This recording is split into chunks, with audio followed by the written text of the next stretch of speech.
Hello friends, मैं सालू। आप सभी का बहुत बहुत स्वागत है मेरे चैनल गार्डन गैलरी में।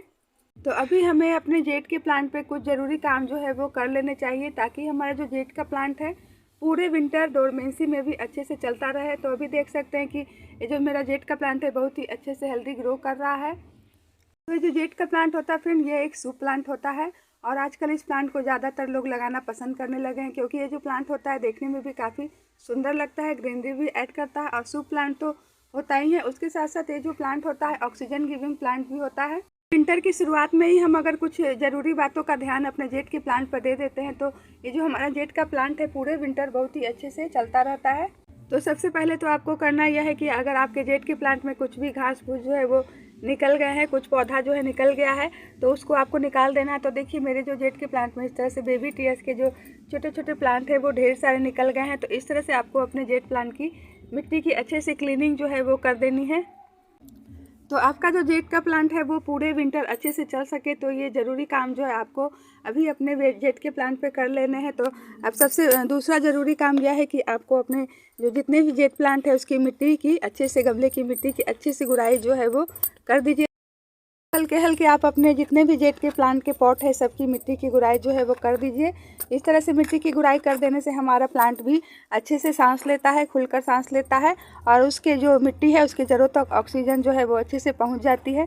तो इससे हमारा जो प्लांट है वो अच्छे से सर्वाइव भी करता रहता है।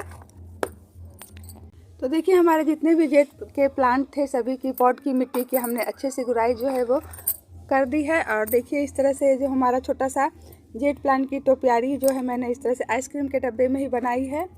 तो मेरे सभी जेट के प्लांट की आप देख सकते हैं ग्रोथ जो है काफ़ी अच्छी खासी हो रही है।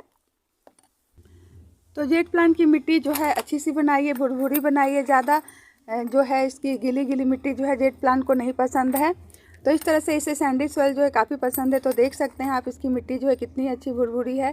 तो इस तरह से जब हम जेट प्लांट को आप रिपोर्ट करते हैं या फिर लगाते हैं तो अच्छी सी मिट्टी बनाकर उसे रिपोर्ट कर दीजिए। वैसे तो ये जो प्लांट है ज़्यादा कुछ खास केयर की इसे डिमांड जो है नहीं करता है, बहुत ही कम पानी और कम खाद में भी ये जो जेट का प्लांट है बहुत ही अच्छे से चलता रहता है। तो जब जेट प्लांट को रिपोर्ट कर रहे हैं तो अच्छी सी मिट्टी बनाकर उसे रिपोर्ट कर दीजिए ताकि आपका जो जेट का प्लांट है उसमें से अच्छे से ग्रो होता रहे। तो जब इसकी मिट्टी बनाए तो उसमें एक भाग नॉर्मल मिट्टी और एक भाग बालू की मात्रा रखिए और एक भाग गोबर की खाद रखिए और तीनों को मिक्स करके अच्छे से आप अपने जेट के प्लांट को उसमें रिपोर्ट कर दीजिए। तो आपका जो जेट का प्लांट है अच्छे से हेल्दी ग्रो करता रहेगा। तो ये जो जेट का प्लांट होता है फ्रेंड, ये पूरी तरह से धूप वाला प्लांट होता है। धूप में जो प्लांट इसे अगर आप रखेंगे, पूरे दिन की सनलाइट में रखेंगे तो ये जो प्लांट होता है धूप में बहुत ही अच्छे से ग्रो करता है। तो विंटर में कोशिश कीजिए कि आप अपने जेट को प्लांट को धूप वाले एरिया में रखिए और ऐसी जगह पे नहीं रखिए जहाँ पर इसे फॉग जो है वो काफ़ी ज़्यादा पड़े। तो आपका जेट का जो प्लांट है विंटर में भी अच्छे से चलता रहेगा। और इस प्लांट को लगाना लोग ज़्यादा पसंद इसलिए भी करने लगे हैं क्योंकि आप देख सकते हैं कि ये जो जेट का प्लांट होता है इसे हम जिस चाहे शेप में बना सकते हैं, बहुत ही सुंदर लगते हैं। इसकी छोटी छोटी इस तरह की टोपियारी भी आप बना सकते हैं, बोनसाई भी बना सकते हैं। इसलिए जो प्लांट है आजकल ज़्यादा लोग लगाना पसंद करने लगे हैं क्योंकि इस प्लांट को आप जैसे चाहे वैसे डेकोरेट कर सकते हैं और छोटे छोटे डब्बों में भी बहुत ही अच्छे से लगा सकते हैं। तो देखिए यहाँ पे आइसक्रीम के डब्बे में ही लगा हुआ जेट का प्लांट है, इसे मैं इसकी टोपियारी जो है बना रही हूँ। तो ये एक मटकी में लगा हुआ है जो कि मैं इसे एक शेप जो है मोर का शेप जो है देने की कोशिश जो है कर रही हूँ।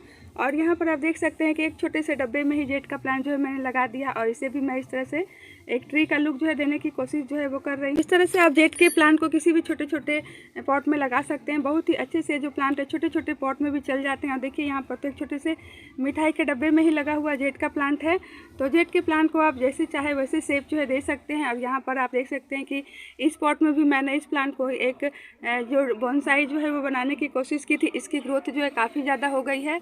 और यहाँ पर आप देख सकते हैं तो जेट के प्लांट की एक टोपियारी जो है मैंने बनाई है और इसकी भी ग्रोथ जो है काफ़ी ज़्यादा हो गई है। तो अब मैं इसे अच्छी तरह से एक धागे की सहायता से अच्छी तरह से बांध दूंगी। जो जेट का प्लांट होता है फिर ये बहुत ही आसानी से जो प्लांट है कटिंग से लग जाते हैं। मात्र 1 या 2 इंच की छोटी छोटी इसकी टिप पर की 1 इंच की कटिंग भी अगर आप लगा देंगे तो ये जो जेट का प्लांट है कटिंग से बहुत ही आसानी से रेडी हो जाता है। तो इस प्लांट को इसकी छोटी छोटी कटिंग से आप ढेरों इसके पॉट जो है वो फ्री में रेडी कर सकते हैं। वैसे तो जो जेट का प्लांट होता है फ्रेंड बहुत ही कम केयर में चलता है। इस प्लांट को ना तो ज़्यादा खाद की ज़रूरत होती है और न ही ज़्यादा पानी की ज़रूरत होती है। बहुत ही कम पानी और कम खाद में भी ये जो जेट का प्लांट है बहुत ही अच्छे से चलता रहता है। लेकिन इस प्लांट को अगर आप महीने में या फिर 2 महीने में भी एक बार गोबर की खाद या फिर वर्मी कंपोस्ट जो भी आपके पास में है इस प्लांट की पॉट में डाल देंगे। पर मैंने इस तरह से थोड़ा सा गोबर की खाद जो है ली है फ्रेंड। तो इस तरह से अगर आपके पास में गोबर की खाद नहीं है, वर्मी कंपोस्ट है, तो उसे भी आप डाल सकते हैं। बहुत ही अच्छा दोनों वर्क करते हैं। तो अगर आपके पास में गोबर की खाद भी नहीं है तो आज मैं आपको एक फ्री की खाद भी बताऊंगी जो कि हम सभी के घरों में बहुत ही आसानी से पाई जाती है फ्रेंड। उसे भी आप डाल सकते हैं और उसका भी रिजल्ट जो है काफ़ी अच्छा देखने के लिए मिलता है। तो देखिए मैं अपने सभी पॉट में इस तरह से थोड़ा थोड़ा एक एक मुट्ठी जो है वो गोबर की खाद जो है अपने सभी जेट प्लांट की पॉट में डाल देती हूँ। तो इस तरह से ये जो प्लांट है पूरे विंटर अच्छे से चलते भी रहेंगे। तो थोड़ा थोड़ा खाद अगर हम इसमें अभी डाल देते हैं तो हमारा जो प्लांट है वो अच्छे से चलता रहेगा। और फिर इसमें हमें अभी 1-2 महीने तक तो कोई भी फर्टिलाइज़र हमें इसमें अभी देने की ज़रूरत जो है नहीं है। तो अब हम इसमें जेट के प्लांट में फर्टिलाइज़र तभी देंगे जब विंटर जो है वो ख़त्म होने लगेगा। तो इस तरह से अभी हमें इसमें थोड़ा थोड़ा खाद जो है वो देकर छोड़ देना है।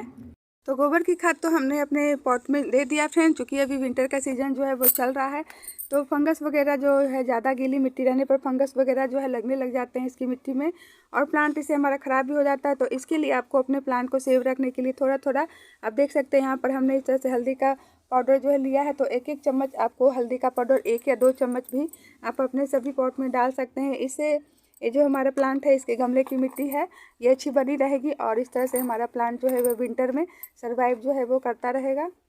आपके पास में अगर कोई फंगीसाइड है तो उसका यूज भी आप कर सकते हैं। अगर आपके पास में फंगीसाइड नहीं है तो इस तरह से आप हल्दी के पाउडर का यूज भी कर सकते हैं। तो उसे आपको अपने सभी गमले के पॉट की मिट्टी में अच्छे तरह से दे देना है इस तरह से।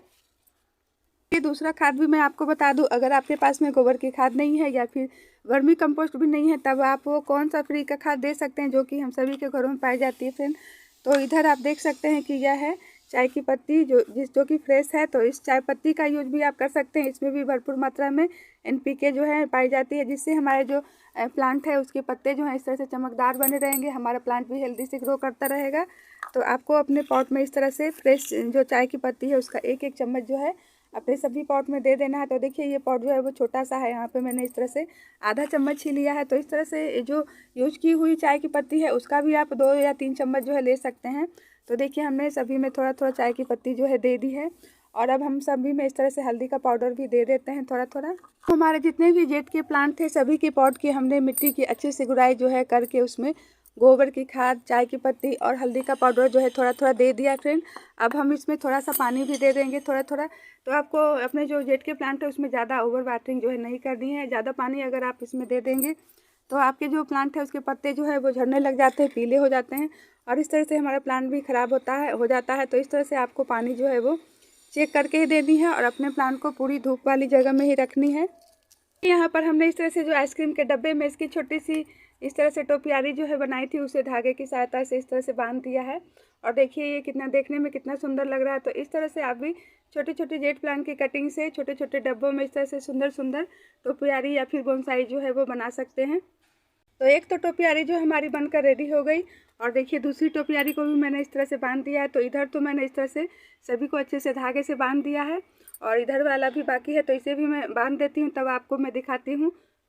अब इसका फाइनल लुक, इसे मैंने अच्छे से इस तरह से धागे की सहायता से दोनों तरफ से इस तरह से अच्छे से बांध दिया और देखिए यहाँ पर थोड़ा सा एक गैप जो है रह गया है जो पूरी तरह से अच्छे से ग्रो होगा और बिल्कुल यहाँ पर फुल हो जाएगा तो देखने में काफ़ी सुंदर लगेगा। अभी भी आप देख सकते हैं कि जो मेरी टोपियारी है देखने में काफ़ी सुंदर लग रही है और ये छोटी सी टोपियारी तो देखने में काफ़ी सुंदर लग रही है। इस तरह से आप सुंदर सुंदर जेट प्लांट की टोपियारी जो है इसे राउंड शेप में देकर बना सकते हैं। तो इस तरह से अगर आप अपने जेट की प्लांट पे ये सारे काम जो है अभी कर लेते हैं तो आपका भी जेट का प्लांट जो है वो पूरे विंटर अच्छे से चलता रहेगा।